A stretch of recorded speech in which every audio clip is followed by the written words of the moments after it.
Hello, Mark Crossfield here. Today I'm going to talk to you a bit about the knockdown shot.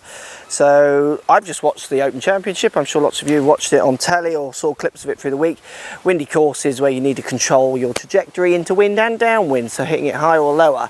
Let's talk about the one where you're hitting it down, because it's one of those videos that flies around a lot of the Open, like this one, and around the time of the Open. I know it's after the Open.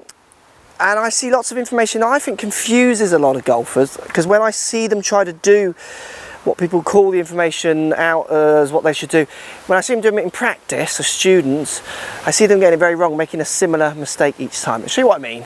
Let's get stuck in.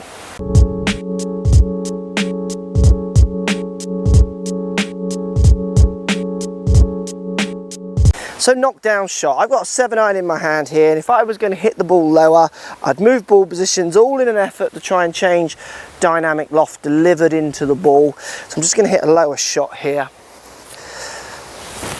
That's a 7-iron knockdown, half the height almost it would go if I was hitting it with the normal delivered loft I'd get from a different ball position, a different handle lean impact and a different dynamic loft delivered.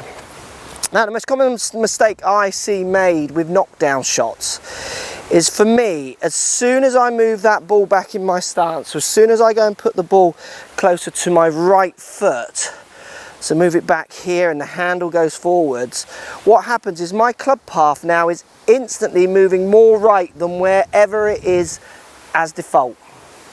So my club is going to move more to the right. So if I was swinging at 0 from my normal ball position, if I go and push that ball back and then just hit, I'm going to hit it lower, but I'm going to move my club path more to the right.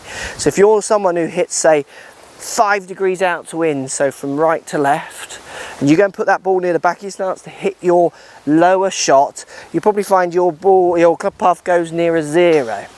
So what happens for me, by moving the ball position back and forth, yes, it changes the trajectory because I deliver the handle forward and take the loft off, but it also changes my club path, which then in turn changes my curvature on the shot. So the first thing I decide when I'm going to play a knockdown shot is, once I've got the ball back in my stance, hands forward. Now remember, if I put the ball back in my stance, hands forward, my club face tends to point a bit to the right. So you've also got to bring the club back around as well. So a little twist around the axis of the shaft will do that. What happens is, I've got to decide is I'm going to go with the natural draw that creates for me, because I'm a 0 striker normally with my club path. Path goes more to the right, face doesn't particularly change that much, so I'm going to draw it. So what happens by putting that ball back, the first thing I'm going to decide with shot is, am I going to just hit it, which means I'm going to hit a lower draw. That ball's out to the right, drawing back.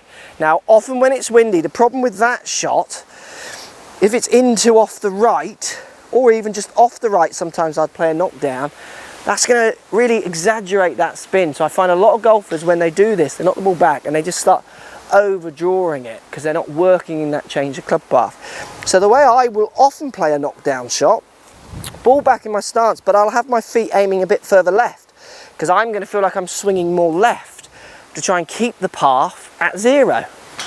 Does that make sense? Think about it. I'm 0 normally.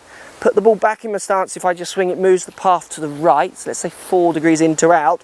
So if I put the ball back, I need to now adjust my path to keep it at 0. I need to feel like I'm aiming left, or aiming and swinging left, to keep that path at 0. Then what I get is, what I would like to see often, is a straighter punch. So that one's going bolt straight and still the same height. Just doing, and I see lots of people saying and telling me they're doing, oh, I just put the ball back. Just putting the ball back in your stance to hit a punch shot without understanding it's going to move the path of your club. As I see lots of people, I was with a really good golfer on Monday. He's in actually the golf show, Jimmy Bullard I was with, who was trying to hit some lower shots, and he's great at manipulating the height of shots. But we told him he was going to hit the lower one. He hit it low, but he overdrew them all just straight away. He didn't understand that he had to change his path or adjust his aim and his lines for that shape. Moving the ball position in your stance will change path. Now for me, as someone who's swinging at relatively 0, it moves it to quite a place which is quite easy to understand. You've got to work it into your numbers as well. Like I said, if you're swinging 5 left, moving it back might make you swing straight, so you won't need to use my feelings, which is why you need to get out here, move the ball back in your stance, see what shapes it starts to promote. If you like the shape, play with it. If you don't and you want to manipulate it, move it back in your stance and play a bit with club path to make sure you get that shape, that repeatable shape that you can play with. Hope this helps. Post comments down below. Love to hear what you think of this one. Slightly different as always, hopefully just trying to make your learning a bit fuller rather than so many quick fixes. Follow me on Twitter, Facebook, Instagram, Snapchat, Periscope, all the normal social places. Also, come and visit my new website, markcrossfieldgolf.com. See you over there.